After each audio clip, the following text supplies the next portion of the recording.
Hingga scene berganti di penthouse, di mana Jodante dan Seojin pertunangannya kepada anak-anaknya.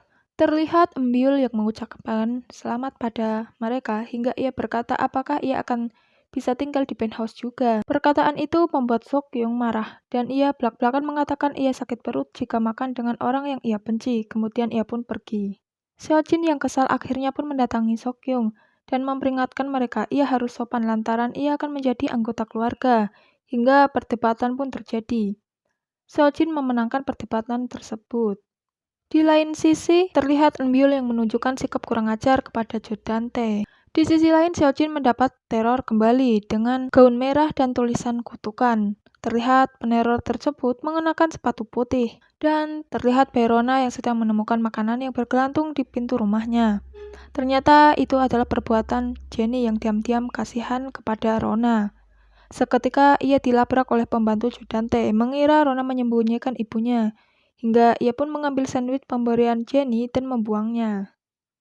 Jenny yang hanya melihatnya dari kejauhan merasa kasihan pada Baerona. Saat Jenny pulang, ternyata perbuatan baiknya diketahui oleh geng.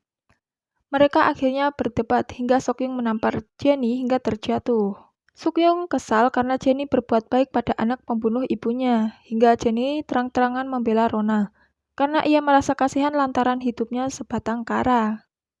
Kemudian, Embyul mengancam bahwa Jenny tidak akan mengikuti kursus UNS lagi. Singkat cerita, peneror yang memakai sepatu putih pun terlihat. Ternyata dia adalah pembantu Jodante, yang sakit hati karena Jodante berhubungan dengan Seojin.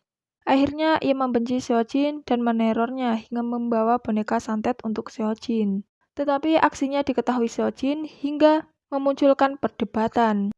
Jodante yang muncul dan MS yang mengatakan bahwa ia mencintai Jodante hingga Jodante menyuruh anak buahnya untuk membawanya pergi.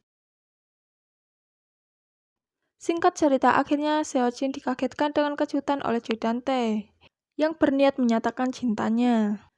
Ketika ia akan mengenakan cincinnya, polisi datang dan membawa Jodante atas kasus pembunuhan Sim Suryeon dan membawanya ke kantor polisi.